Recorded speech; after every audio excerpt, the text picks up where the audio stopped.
Hello दोस्तों, welcome to my channel.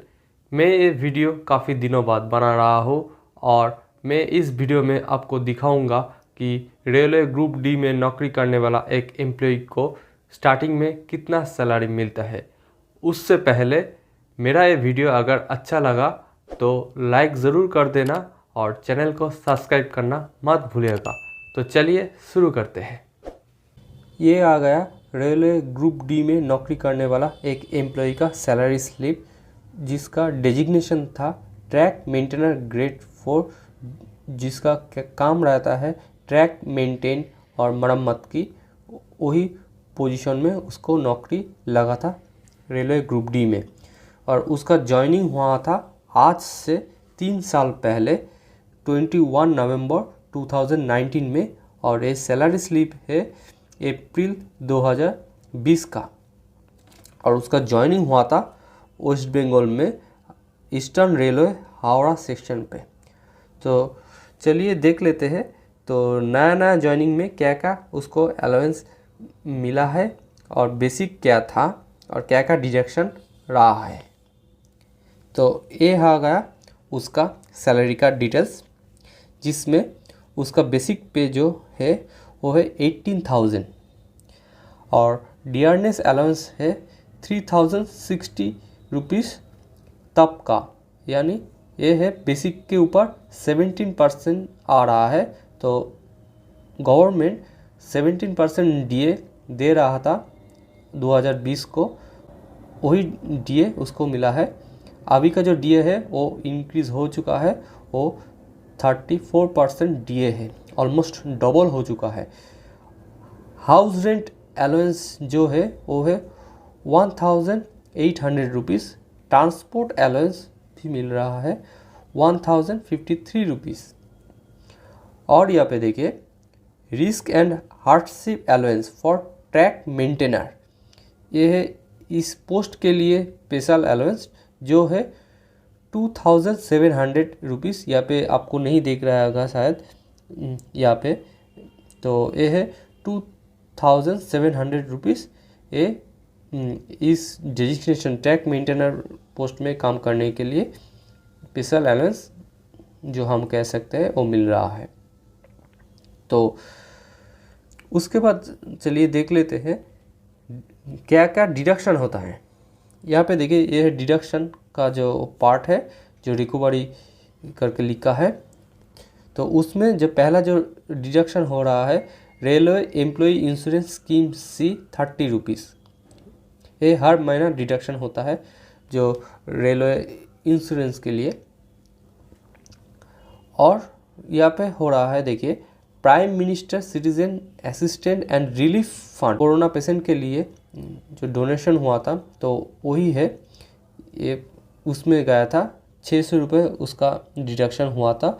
ये हर महीने का नहीं होता है, तो साल में एक बार हुआ था तब, तो 600 रुपये डिडक्शन हुआ था। और जो पहले वाला पेंशन सिस्टम था वो तो अब गवर्नमेंट का नहीं रहा है, तो अब जो है न्यू पेंशन स्कीम टायर 1 जो हम कहते हैं NPS, वहाँ पे जा रहा है देखिए 2,106 रुपीज़।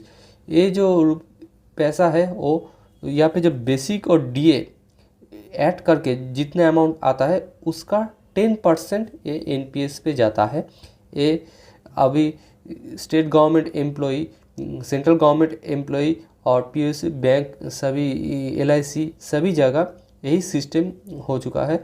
NPS नॉर्मल जो पेंशन वो सिस्टम नहीं है। और एक डिडक्शन देखिए प्रोफेशनल टैक्स और प्रोफेशन टैक्स 150 रुपीज़। ये सभी का ही कटौती होता है, ये सभी सेक्टर में ये कटता है, तो ये डिडक्शन हो रहा है। तो टोटल देखिए डिडक्शन आ रहा है देखिए 2,886 रुपीज़। और उसको जो टोटल ग्रॉस पे मिल रहा था, यहाँ पे मैंने छुपा के रखा था, ये हटा देते हैं, 26,613 रुपीज़। तो ये है ग्रॉस पे, ये है टोटल डिडक्शन। और ग्रॉस पे से टोटल जो रिकवरी और टोटल डिडक्शन माइनस करने से नेट पे आता है, और नेट पे जो इन हैंड सैलरी हम बोलते हैं वो आ रहा है देखिए 23,600 727 रुपीज़। ये उसको इन हैंड तब मिल रहा था जब नया नया ज्वाइनिंग हुआ था। और यहाँ पे देखिए जो हाउस रेंट अलाउंस मिल रहा है यहाँ पे 1800 रुपीज़, ये सभी एम्प्लॉय का सेम नहीं होता है। ये एम्प्लॉय कौन सा सिटी में और कहाँ पे पोस्टिंग है उसके ऊपर डिपेंड करता है।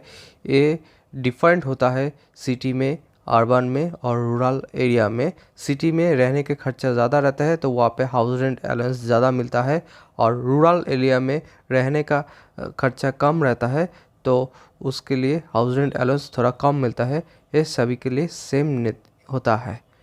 तो अब देख लेते हैं 3 साल बाद जो उसको सैलरी मिल रहा है उसमें क्या क्या चेंजेस आया है।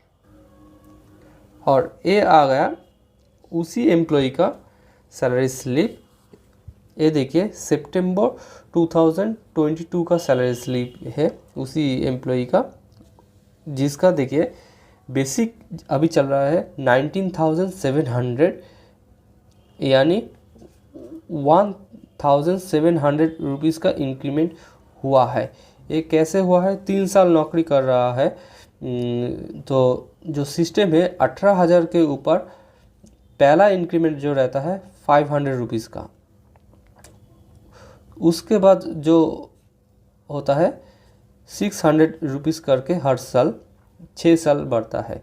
तो उसका 3 साल हुआ है तो 500 रुपीज़ और 600 रुपीज़ 2 बार, यानी 1700 रुपीज़ उसका इंक्रीमेंट हुआ है बेसिक पे। और यहाँ पे देखिए डियरनेस अलाउंस आ रहा है इसके ऊपर, ये 6,698 रुपीज़ जो है 34%। सितंबर में गवर्नमेंट का जो डीए था वो है 34%, तो बेसिक के ऊपर 34% उसको डीए मिला। और यहाँ पे देखिए ट्रांसपोर्ट अलाउंस वो है 1,206 रुपीज़ ये मिला।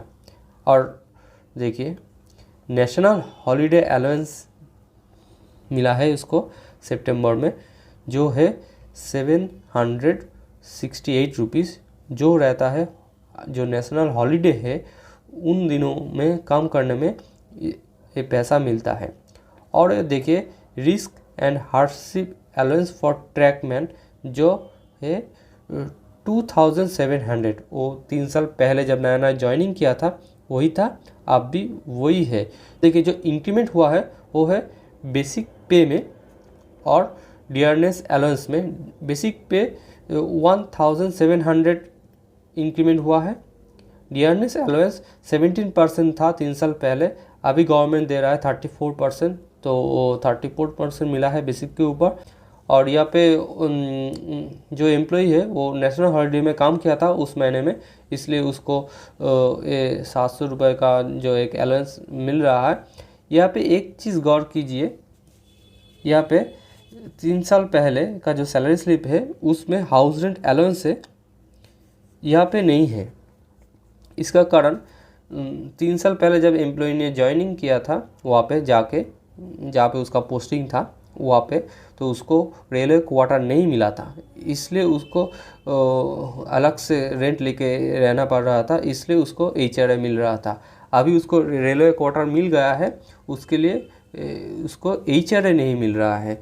तो रेलवे क्वार्टर में रहने के लिए यहाँ पे देखिए डिडक्शन में आते हैं हम, जो डिडक्शन में पहले भी रेलवे एम्प्लॉय इंश्योरेंस स्कीम था, नेशनल पेंशन स्कीम जो बेसिक डीए का 10% रहता है वही है। यहाँ पे देखिए इलेक्ट्रिक एनर्जी चार्जेस जो 273 और हाउस रेंट 290 रुपीज़, और ये है मीटर चार्जेस जो है 15 रुपीज़। तो ये जो 3 पैसा जो कट रहा है वो है क्वार्टर का, और उसको HRA नहीं मिल रहा है क्योंकि स्टाफ क्वार्टर में रहने का जगह उसको मिल रहा है। 3 साल में कितना उसको इंक्रीमेंट हुआ टोटल अमाउंट में देखिए, यहाँ पे देखिए पहले था 26,600 के करीब, अभी मिल रहा है 31,000, तो ऑलमोस्ट 4,500 रुपीज़ का इंक्रीमेंट ग्रॉस पे में।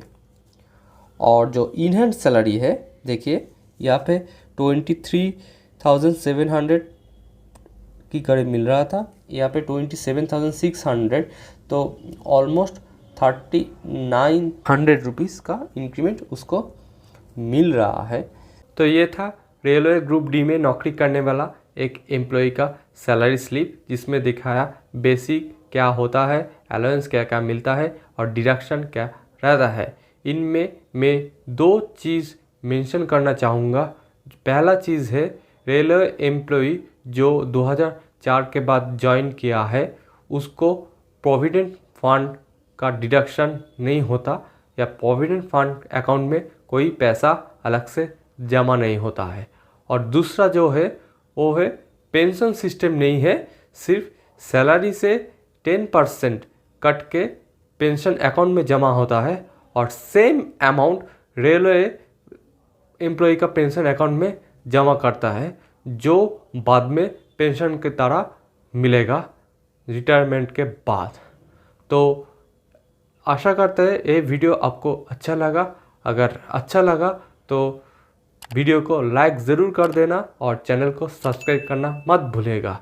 आज के लिए इतना ही, बाय बाय।